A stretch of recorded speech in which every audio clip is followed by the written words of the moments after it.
તો વાગ્યા છે બપોરના 2 ને હવે ઘંટી કરી દીધી છે ચાલુ દળવાનું કામકાજ થઈ ગયું છે ચાલુ ના જો તમે ધીમું ધીમું હું બોલીશ.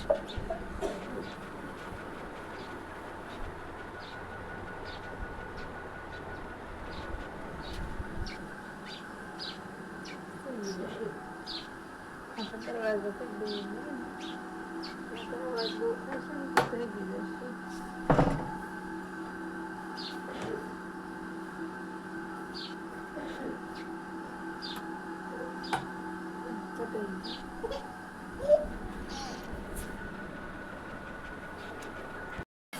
દીદી બેન જાગી ગયા ને જાગીને બે ગયા જો દમણું કરવા.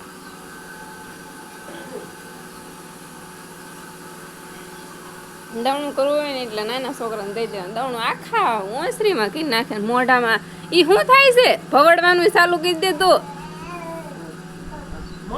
દીકો આઈ જો તો દીકો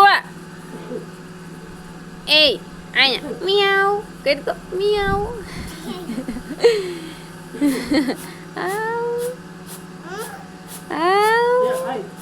અમારા બા જો ધાણા સાટકે હે ધાણા જીરું દળવાનું છે એટલે જીરું અહીંયા પડ્યું છે અને ધાણા હારા કરે બે અલગ અલગ કરીને દળવીને તો હટ દળાઈ જાય ને ઓછો વાંધો આવે મિક્સરને. બાકી દળવાનું ચાલુ કરી દીધું છે હવે 4 મણ દળવાનું છે દળાય ત્યાં સુધી ઘંટી ચાલુ પાડોશીને જોવા નહીં દેવાના. તો ફાઇનલમાં દીદી બેને આપણું દવણું બધું પૂરું કરી દીધું જોવો તમે.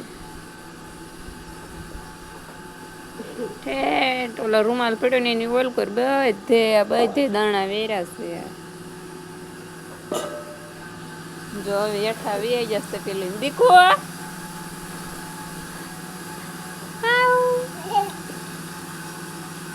જાનપણ લાગ્યું ફરે છે. દીદાબેન ની મોજ મસ્તી કાંક અલગ જ છે. પછી ધૂળ વાળું કરી નહીં ખાવાનું થોડોક આમ સ્વાદ મીઠા ઓલું બધો મસાલો ભળી જાય ને. દીદીબેન ને ધૂળ બહુ ભાવે ખાવી કાંક આવું નાના છોકરા વાળાને આવું બધું ખાતું હોય ત્યારે. તો હવે જો ધાણા અને આ છે જીરું બેને અલગ અલગ દળીને આરે મિક્સ કરવાનું છે એટલે આપણે મિક્સર કરી દઈએ એમને નથી ચાલુ કરવાનું. ઢાંકી પછી કરી દેવી ચાલુ.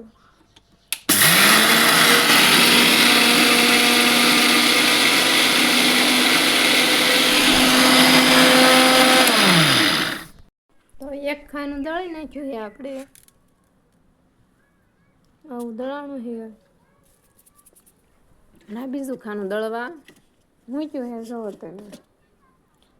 ધાણા પેલા દળ નાખી પછી જીરું ને ઉપાડવી એટલે વચમાં મેં પંજરી વતન બનાવી છે અને અમારા આ સાઈડ પંજરી કે આ ધાણામાંથી મોરસ સારે ભેળવીને બનાવે એને મોરસ અને ધાણા.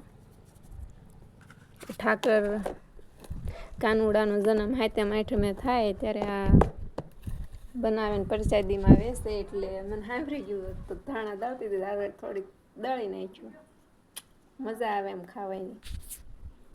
તો ધાણા દળાઈને તૈયાર થઈ ગયા છે જુઓ તમે.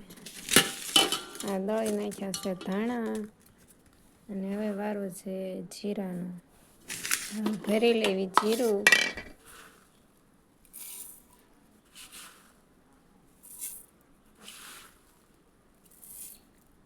કેટલીક ધાણા તો તરત દળાઈ જાય હવે જીરું જોઈ કેટલીક વાર લાગે છે.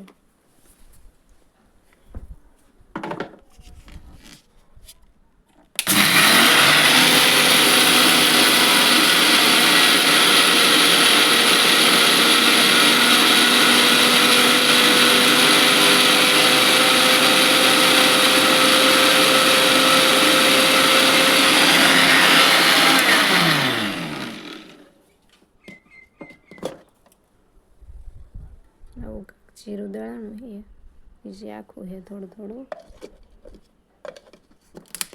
આવું કાંક હોય અમારે ગામડામાં લગ્નનો માહોલ.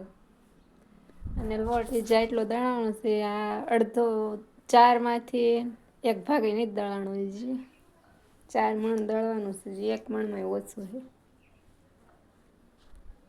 4 દિવસ દળાઈ છે દળાઈ દેશે ને